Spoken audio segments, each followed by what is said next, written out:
बीड शहरातील भाजप कार्यालयातून बाहेर निघालेल्या तालुका सरचिटणीसवर वार करत असताना ते तेथून पळाले. वाचवा म्हणत बाजूलाच असलेल्या एका ओट्यावर बसलेल्या लोकांकडे पळाले असता त्यांच्यावर पाठीमागून आलेल्या आरोपीने कोयत्याने शरीराच्या एका बाजूस वार केला.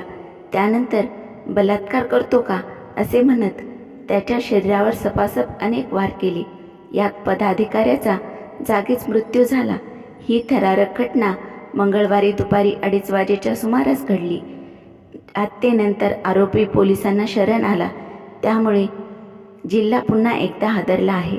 आधी सरपंचाच्या हत्येमुळे चर्चेत आलेला माजलगाव तालुक्यात पुन्हा एकदा सर्वांना हादरून ठेवणारी घटना घडलेली आहे. बाबासाहेब प्रभाकर आगे, वय 34 वर्ष, राहणार किटी आडगाव, तालुका माजलगाव असे मयताचे नाव आहे. तर नारायण शंकर फफाळ, वय 38 वर्ष, राहणार बेलुरा, तालुका माजलगाव असे आरोपीचे नाव आहे.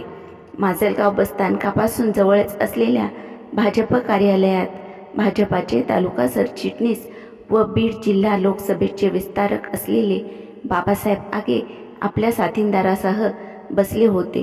दुपारी 2:30 वाजेच्या सुमारास ते कार्यालयातून बाहेर पडत असताना हातात कोयता घेऊन आलेल्या नारायण फपाळ याने अचानक येऊन बाबासाहेब आगेंवर वार करण्याचा प्रयत्न केला.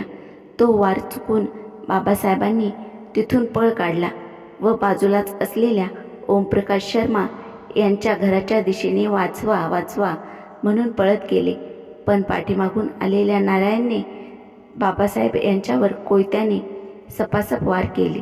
माझ्या पत्नीसोबत मागील 10 वर्षापासून आहेस ना, तुला आज खल्लास करतो असं म्हणाला आणि आरोपीने बाबासाहेब आगे या भाजप कार्यकर्त्याला भर दिवसा जागीच ठार केलं.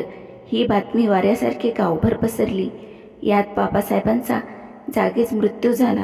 बाबासाहेबांचे नारायण फफाळ यांच्या पत्नीसोबत बाबासाहेबांचे अनैतिक संबंध होते. तसेच त्यांचे प्रेम प्रकरण अनेक वर्षापासून होते. याचीच कुणकुण नारायणला लागली. त्याने अनेकदा बाबासाहेबांना समजावून सांगितले होते, परंतु त्यांनी ऐकले नाही. नारायण फपाळ आरोपी संतापलेल्या नारायणने बाबासाहेबांच्या हत्येचा निर्णय घेतला आणि संधी साधून त्यांनी बाबासाहेबाचा काटा काढला आणि स्वतः पोलिसांच्या स्वाधीन झाला. तशी तोंडी कबुली नारायण याने पोलिसांना दिल्याची माहिती सूत्रांनी दिली. सध्या या हत्येचा व्हिडिओ सोशल मीडियावर जोरात व्हायरल होत आहे. सरपंच संतोष देशमुख यांच्या हत्येची चर्चा चालूच असताना ही आणखीन एक घटना माजलगाव शहरात घडली.